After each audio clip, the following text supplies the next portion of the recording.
नमस्कार, कब बदलेगी तस्वीर आप देख रहे हैं। मैं हूं आपके साथ विशाल गर्ग। खबर की शुरुआत करेंगे। चमोली के दूरस्थ विकासखंड पोखरी में जिला प्रशासन ने ग्रामीणों को आश्वासन दिया था कि जल्द ही सड़क का निर्माण कार्य शुरू कर दिया जाएगा, लेकिन हैरानी की बात है कि 8 महीने बीत जाने के बाद भी एक बार फिर से इलाके के लोग सड़कों पर उतरने को मजबूर हैं। शासन प्रशासन पर वादा खिलाफी का आरोप है और मौजूदा वक्त में प्रदर्शनकारियों में इस बार भारी आक्रोश है।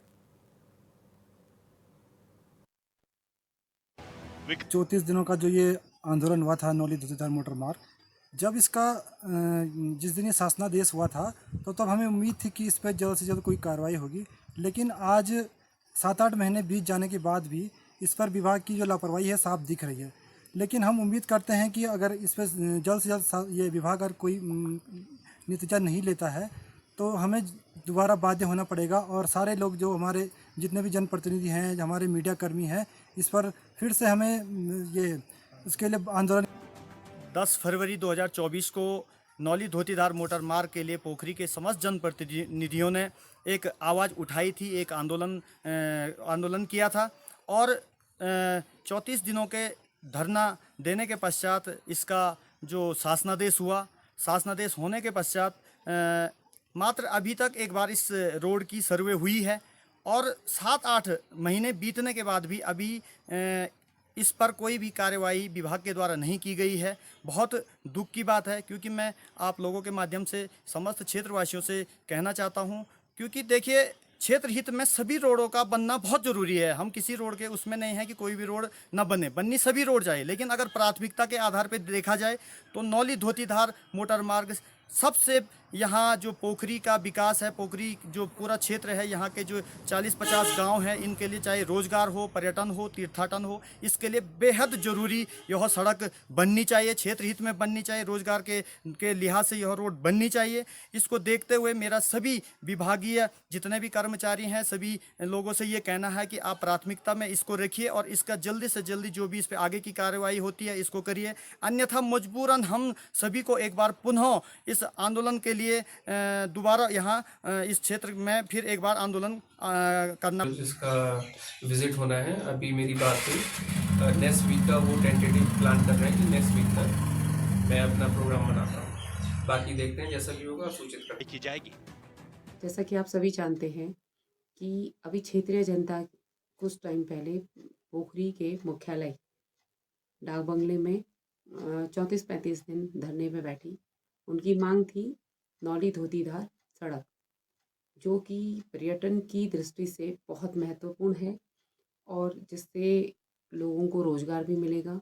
हम जिला के मुख्यालय से जुड़ेंगे तो सभी जनप्रतिनिधि और पोखरी की समस्त जनता ने इस धरने को समर्थन दिया था।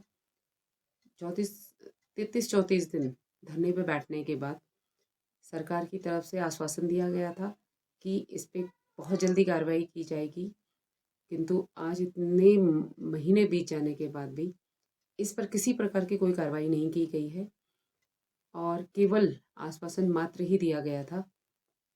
तो मैं ये पूछना चाहती हूँ सरकार से कि केवल ये आश्वासन जनता के मनोबल को कम करने के लिए, धरने को समाप्त करने के लिए दिया गया था, या उस पर किसी प्रकार की आगे कोई कार्रवाई भी की जाएगी और की जाएगी तो कब? और हमारे से यहाँ होगी नीरज कंडारी, हमारे साथ फोन लाइन पर जुड़ गए हैं। नीरज, क्या कुछ जानकारी मिल रही है, किस तरह के अभी हालत है सड़क की और कितने परेशान नजर आ रहे हैं लोग? जी विशाल, देखिए मैं आपको सीमांत जिला चमोली के विकास खंड पोखरी के दूरस्थ नैल नौली की अगर मोटर मार्ग की मैं बात करूं तो यहाँ पे 10 फरवरी को नौली धोतीधार मोटर मार्ग की मांग को लेकर संघर्ष समिति यहाँ पे बनाई गई थी। 34 दिनों तक समस्त क्षेत्रीय जनता, तमाम जनप्रतिनिधि, तमाम राजनीतिक दलों के लोगों के द्वारा एक बड़ा आंदोलन यहाँ पे किया गया और जिसका 16 मार्च को सरकार ने संज्ञान लिया और उसका शासनादेश जारी किया। लेकिन आज 9 महीने जब बीत गए हैं, लेकिन उसके बावजूद भी पीडब्ल्यूडी विभाग पोखरी के द्वारा उस पर अभी भी कोई भी कार्य यहाँ भी नहीं किया गया है, जिसको लेकर तमाम जो अभी भी आंदोलनकारी हैं, चाहे हम तमाम दलों की बात करें, चाहे राजनीतिक दलों की बात करें, एक बार फिर से क्योंकि 9 महीने का वक्त बीत गया है और तमाम क्षेत्रीय जनता एक बार बड़े आंदोलन को रुख अपनाने के लिए यहाँ पे तैयार है।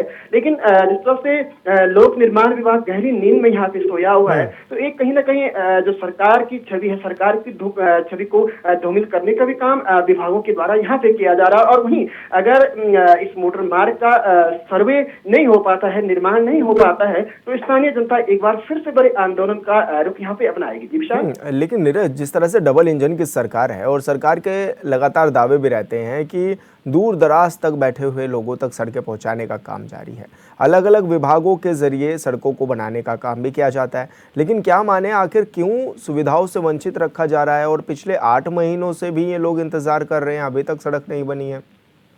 जी बिल्कुल विशाल, आपको एक चीज आपके जहन में एक चीज लाना चाहता हूँ।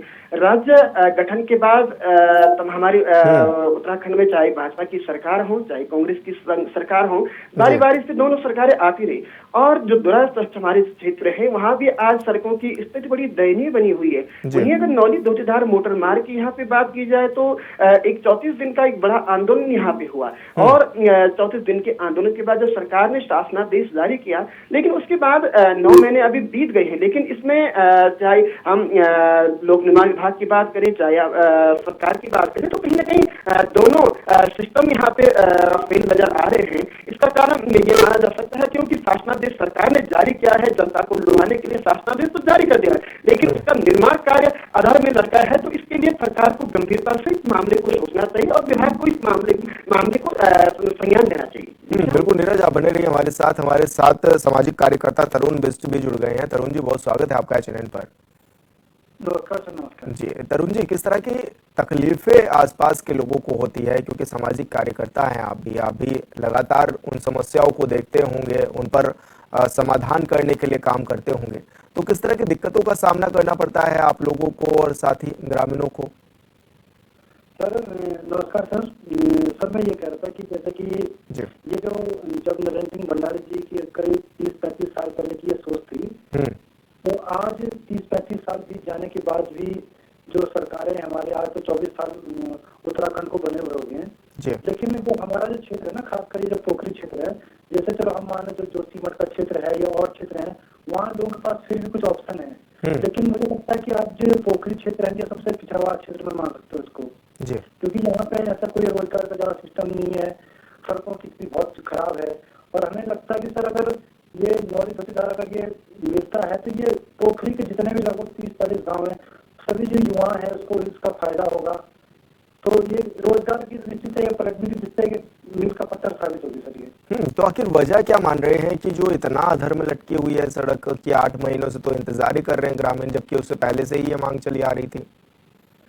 तो इसमें सर कहीं ना कहीं सिस्टम को ही दोष दे सकते हैं, क्योंकि इससे पहले भी कांग्रेस की सरकार थी, इस टाइम पर भी ऐसा ही हुआ। अब हमें मतलब ये था कि जो बीजेपी की सरकार है, डबल इंजन काफी उसमें था कि चलो, लेकिन फिर भी आज भी स्थिति 10 की 10 बनी हुई है। तो बहुत मैं मान सकता हूँ कि काफी दुर्भाग्य है सभी क्षेत्र का। और यहाँ के लोग तो आज पहले विधायक बने, पता नहीं मंत्री बने, कैबिनेट मंत्री में रहे, आज वो राज्यसभा सांसद भी हैं, ये महेंद्र भट्ट जी। तो कहीं ना कहीं इस क्षेत्र के लिए दुर्भाग्य है सर इससे। तो कहीं ना कहीं ये सिस्टम की लापरवाही है और ये इसमें ये कर सकते हैं। तो क्या लगता है कहाँ तक आप लोगों ने अपनी बातें भी पहुंचाई और कहा भी होगा, क्योंकि एक आश्वासन आप लोगों को मिला था जब इस तरह से आपके संगठन ने और ग्रामीणों ने जब मिलकर के आवाज उठाई थी कि ये सड़क होनी चाहिए, तो किस तरह का उस समय पे आश्वासन मिला था और अब वो आश्वासन कितना पूरा किया जा रहा है, उसमें क्या कुछ आपको कहा भी जा रहा है?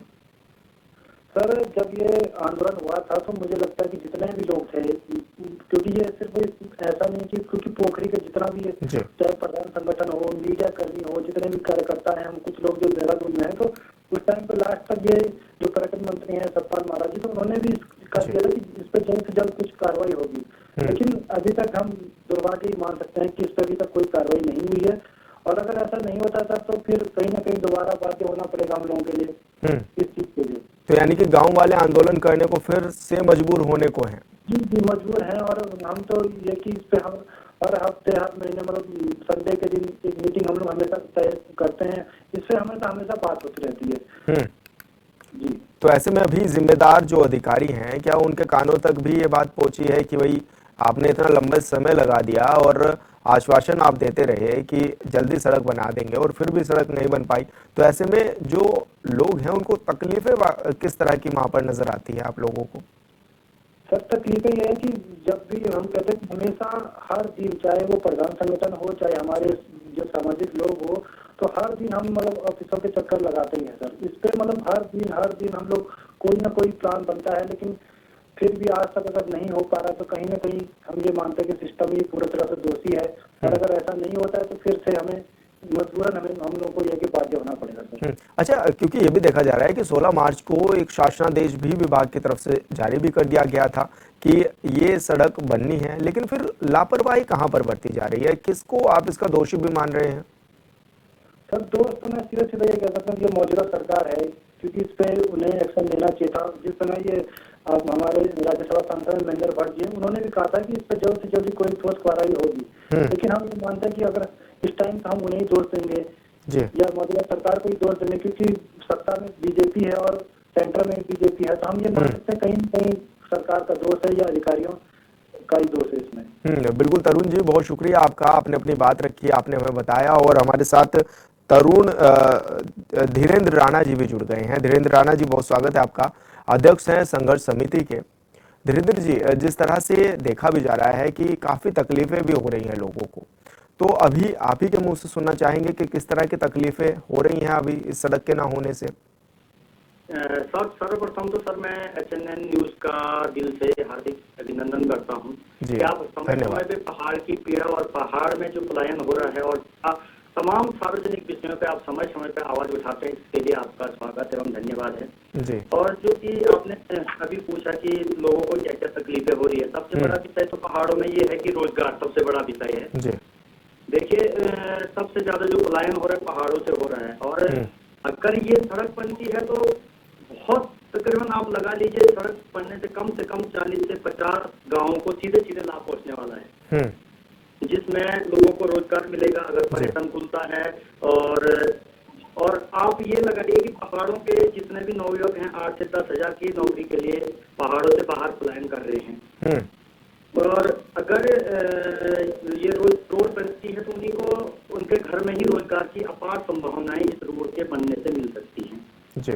और एक जो सबसे बड़ा विषय है कि जो हमारे लोकल क्षेत्रवासी है, जो तुंगनाथ भगवान को जोड़ने की बात हो रही है, तो जो हमारे लोकल क्षेत्रवासी हैं उनका जो यहाँ पे जो मृत परिजन है उनकी हड्डी का विसर्जन और तर्पण करने के लिए यहाँ के लोकल तुंगनाथ भगवान के जाते हैं, और जो कि यहाँ से मात्र रोड बनने से 20 से 30 किलोमीटर का एरिया पड़ेगा, और अगर ये रोड नहीं तो लोगों को 150 किलोमीटर लंबा घूम के जाना पड़ता है, जिससे लोगों का पैसा भी बर्बाद होता है, समय भी बर्बाद होता है। और साथ साथ अगर ये रोड बनती है तो गाड़ी वालों से लेकर दुकानदारों से लेकर होटल व्यवसायियों से लेकर सबको सीधे सीधे इससे रोजगार मिलने वाला है जी। तो ऐसे में क्या माने, जो प्रशासन ने आपसे वादा किया था, जब आप पिछली बार आंदोलन भी कर रहे थे तो उन्होंने कहा था कि जल्दी सड़क बना भी देंगे, तो क्या अब वादा खिलाफी कर दी है प्रशासन ने आप लोगों के साथ? आप देखिए ना, 10 फरवरी 2024 को हम धरने पे बैठे थे और 34 दिनों का हम समस्त क्षेत्र की पोखरी क्षेत्र के, चाहे वो किसी भी पार्टी से हो, इसमें कोई पार्टी विशेष का वो नहीं कि बीजेपी है कांग्रेस है, अगर ये रोड बनती है तो सबके लिए बननी है। सबने 34 दिनों का धरना दिया। धरना देने के पश्चात इस सड़क का शासनादेश हुआ, और उसके पश्चात एक 21 जुलाई 2024 को प्रथम चरण की सर्वे हुई थी। 4 माह बीतने के बाद भी इन्होंने अभी तक इसमें जो दूसरी सर्वे जियोलॉजिकल सर्वे होनी थी वो भी नहीं हो पाई, और हम बार हम हमेशा ही विभाग से संपर्क में हैं। तमाम हमने सभी लोगों के माध्यम से भी विभाग से वार्ता करवाने की कोशिश भी की है, जो बड़े बड़े पदों पे है, चाहे वो राजनीतिक हो चाहे सामाजिक हो, सभी लोग इनसे संपर्क किया, लेकिन अभी विभाग की बहुत लापरवाही देखिए कि उन्हें अभी तक इसमें जो आगे की अग्रिम कार्रवाई होनी थी वो नहीं हो पाती है। तो ऐसे में तो लगता है कि ऐसी चाल से तो पता नहीं कितने वर्षों तक ये ऐसे ही इस मुद्दे को लटकाते रहेंगे। लेकिन 9 महीने बीत जाने के बाद भी, शासनादेश जारी होने के बावजूद भी सड़क का निर्माण नहीं हो पा रहा है, तो कमी कहाँ लग रही, कहाँ कमी आ रही है? कमी तो विभाग की कमी है, विभाग की लापरवाही है। जब भी विभाग के पास जाओ तो बोलते हैं कभी हमारे अधिकारी नहीं है, आज ये अधिकारी नहीं है, और अगर हमने बात भी करवाई है विधायक जी से भी, मैंने अपने माध्यम से और हमारे जो अभी वर्तमान विधायक जी है सबके माध्यम से मैंने खुद फोन से उनके आला अधिकारियों से संपर्क करवाया कि सर ये बड़ा मुद्दा है और इस पे आप कार्रवाई करवाई, लेकिन अभी तक विभाग की इसमें घोर लापरवाही है कि इस पे कोई एक्शन नहीं लिया जा रहा है। अगर इनका यही रवैया रहता है तो मजबूरन हम सभी लोगों को एक बाहर चुनाव, चाहे वो शासन है प्रशासन है या चाहे बड़े से बड़े कोई भी नेतृत्व है, चाहे हमारा क्षेत्र ये राज्य में है चाहे आगे है, तो हमें इस पे एक बार उग्र आंदोलन करने की फिर आवश्यकता पड़ सकती है। लेकिन राज्य में डबल इंजन की सरकार है और अक्सर ये दावे किए जाते हैं कि हर जगह पर दूर दराज बैठे अंतिम छोर के व्यक्ति तक भी सड़क पहुंचाने का काम जारी है, तो फिर आपके लिए ये सड़क क्यों नहीं पहुंच पा रही है? डबल इंजन की सरकार तो हमें लगता है कि सिर्फ बोलने वाली बातें हैं। अगर आप देखिए जो हमारा उत्तराखंड राज्य है, अगर इनकी मंशा होती तो इसका कायाकल्प हो सकता था। इसके लिए अगर सरकार थोड़ा गंभीरता से सोचती तो सिर्फ पर्यटन और तीर्थाटन कोई अगर मेन मुद्दा बनाया जाता तो मुझे लगता है कि शायद हमारे पहाड़ों में इतना पलायन न होता। और अगर सरकार के काम की बात करें आप तो ये सिर्फ शराब के ठेके खोलने तक ही सीमित लगती है मुझे। मैं आपको एक उदाहरण देता हूं कि हमारी जो कर्णप्रयाग से ग्रीष्मकालीन राजधानी गैरसैंण है, कर्णप्रयाग से मात्र 30 से 32 किलोमीटर की दूरी पे है और इस सरकार ने इसमें सिर्फ 7 से 8 जगह शराब के उप शाखाएं खुलवाई है। तो आप लगाइए ये किस दिशा में ये काम कर रहे हैं। अगर इनका काम लोगों को रोजगार देना होता, पर्यटन तीर्थाटन को महत्व देना होता तो शायद मुझे लगता है कि ये काम ये न करते। अब हमें तो सरकार के खिलाफ बोलना पड़ेगा। अगर हमारी मांगे पूरी नहीं होगी, जनता की काम मांगे पूरी नहीं होगी तो मजबूरन हमें सरकार के खिलाफ बोलना पड़ेगा। बिल्कुल धीरेन्द्र राणा जी, आपने अपनी बात रखी, बहुत शुक्रिया आपका, आप हमारे साथ जुड़े। और हमारे साथ नेगी जी भी जुड़ गए हैं, सज्जन सिंह नेगी जी, ग्राम प्रधान में रहे हैं पूर्व में। सज्जन जी, बहुत स्वागत है आपका चैनल पर। जी सज्जन जी, किस तरह से देख भी रहे हैं, किस तरह की तकलीफें भी होती हैं, क्योंकि गांव के लोगों को भी तकलीफ होती है और आप लोगों को भी, तो क्या माने सड़क क्यों नहीं पहुंच पा रही है गांव में? सर, सड़क इसमें ये राजनीतिकरण हो गया है। ये तो खाली इन्होंने हमको बेवकूफ बनाया है कि फर्स्ट फेज की सर्वे हुई है और कुछ दिनों में इन्होंने मतलब 14-15 तारीख को इन्होंने कहा कि जुलूस आने वाले हैं और शायद आ भी रहे थे, फिर पीछे पता नहीं कहाँ चले गए, जो एक बहुत ही दुर्भाग्यपूर्ण है। और ये पर्यटन की दृष्टि और रोजगार की दृष्टि बहुत महत्वपूर्ण था। जो महत्वपूर्ण है इसमें कई लोगों को रोजगार मिल सकता है और अगर ये सड़क धोतीधार जाती है तो ये एक बहुत ही इस क्षेत्र का महत्वपूर्ण विकास होगा और लोगों को रोजगार के लिए इधर उधर भटकना नहीं पड़ेगा। लेकिन सज्जन जी, कहाँ तक अभी तक ये बात पहुंचा भी दी है आप लोगों ने? क्योंकि जिस तरह से भी कहा जा रहा है कि शासनादेश भी जारी हो गया था लेकिन फिर भी सड़क नहीं बन पाई, तो लापरवाही तो मान रहे हैं कि लापरवाही तो है किसी ना किसी की, लेकिन ऐसे में आप लोगों ने ये बात कहाँ तक पहुंचा दी है कि शासनादेश जारी होने के बावजूद भी इतने समय तक अभी तक भी सड़क नहीं पहुँच पाई? सर, हम तो फिर हमने मुख्यमंत्री जी को एक ज्ञापन दिया है जी कि क्यों नहीं हो रहा है। फिर अगर माना इसमें फिर कोई अमल नहीं होता तो हम उग्र आंदोलन करेंगे। और जी लेकिन इससे पहले भी आप 36 दिन तक आंदोलन कर चुके हैं। जी, जब 36 दिन आंदोलन किया था तो तभी तो इन्होंने फर्स्ट फेज का वो किया, उसके बाद फिर शासन जो है प्रशासन मौन है, कुछ उसमें कुछ सुनवाई नहीं हो रही। सर, तो वजह क्या मान रहे हैं आप कि आखिर क्यों सड़क नहीं पहुंच पा रही है आपके गाँव की? ये राजनेताओं में जो है सब श्रेय लेने की सबसे, मैं तो ये मानता हूँ कि होड़ लगी है कि एक सोच रहा है कि अगर सड़क जाएगी तो हमें श्रेय उनको मिलेगा, दूसरा से सोच रहा सड़क मिलेगी तो श्रेय उनको जाएगा। इस श्रेय के चक्कर में जनता पिस रही है। तो जो शासन की ओर से जो अधिकारियों ने आपसे वादा किया था जब आप मतलब आप आंदोलन कर रहे थे और आपको आश्वासन मिला था, तो क्या अब उस आश्वासन को पूरा करने में पीछे हट रही है सरकार? ये पीछे हट रही, सब बिल्कुल पीछे हट रही। अभी इन्होंने फर्स्ट फेज में जब हम कहा था कि यहाँ सर्वे हो रही है और ये पिछले महीने नवंबर में 14-15 नवंबर को इन्होंने जो लिस्ट भेजने थे कि धोतीधार से नीचे को हम उनको भेजेंगे जी। फिर रात वो कहाँ गोल हो गए। कुछ पीडब्ल्यूडी के कर्मचारी गए भी थे कि भाई हम जा रहे हैं वहाँ, वो आ रहे हैं देहरादून से जो लिस्ट आएंगे, लेकिन रात में पता नहीं कहाँ गायब हो गए। ये अब गले नहीं उतर पा रहे कि सरकार की मंशा है क्या। बिल्कुल सज्जन जी, सही कहा आपने। बहुत शुक्रिया आपका, आपने अपनी बात रखी और बताया कि किस तरह की तकलीफ़ें भी हो रही हैं। हमारे संवाददाता भी लगातार हमारे साथ जुड़े हुए हैं। नीरज, आप ही से जानना चाहेंगे कि सब लोग इतना परेशान भी हैं और पहले भी धरना दे चुके हैं, उग्र आंदोलन पहले भी कर चुके हैं। हालांकि उस समय अधिकारियों ने आश्वासन तो दिया, लेकिन अब इसको पूरा क्यों नहीं कर रहे हैं? आपकी भी बात हुई होगी अधिकारियों से, क्या कुछ हिला हवाली दे रहे हैं? जी विशाल, देखिए लगातार हम इस मामले को शुरू से ही हम इस मामले को उछाल रहे हैं। जब 34 दिन का यहाँ पे आंदोलन हुआ था तो लगातार हमने भी ये रिपोर्टिंग दिखाई थी। पूरी 34 दिनों तक ये रिपोर्टिंग हमने खुद की थी और उसके बाद जब शासनादेश सरकार के द्वारा शासनादेश इसका जारी किया गया था, लेकिन उसके बाद भी लगातार इस सड़क की मांग को लेकर लगातार हम विभाग के पास जाते हैं और जो अधिकारी हैं उनके पास जाते हैं। लेकिन जिस तरह से जो कर्मचारी हैं, विभाग के जो कर्मचारी हैं, उनके पहले तो उनका रवैये पर अगर बात करें तो एक जब अगर कोई कर्मचारी, कोई अधिकारी अगर मीडिया से ही अगर सही बात न कहे, तो साफ बात न कहे, तो क्या जनता से वो सही बात कर पाएंगे? पहला विषय तो ये है। दूसरा विषय, जब कई बार विभागों के अंदर जाते हैं तो उनका साफ तौर पे कहना है कि हमारी जो ज्योलॉजिकल टीम है वो नहीं पहुंची है। लेकिन बड़ा मामला तो ये है कि अगर 9 महीने बीत गए हैं लगातार, चाहे हमारे लोक निर्माण विभाग के एक्शन हो, असिस्टेंट इंजीनियर हो, तो अगर 9 महीने के अंदर वो ज्योलॉजिकल सर्वे नहीं करवा पा रहे हैं तो क्या सड़क का निर्माण वो करवा पाएंगे? तो लगातार तमाम बातें विभाग से होती रहती हैं। लेकिन अभी तक जो 9 महीने का समय है, 9 महीने में भी अभी तक ये कार्य अभी पूरा नहीं हो पाया है। जी बिल्कुल नीरज, बहुत शुक्रिया आपका। आपने ये रिपोर्ट भी दिखाई, हमारे दर्शकों तक ये बात भी पहुंचाई। विकासखंड पोखरी में ये लोग हैं जो कि धरना देने को एक बार फिर से मजबूर हैं। कब बदली की तस्वीर के माध्यम से हमने आप लोगों को ये दिखाया है कि किस तरह की दिक्कतें इन लोगों को हो रही हैं। उम्मीद है कि शासन प्रशासन के लोग इस पर काम करेंगे।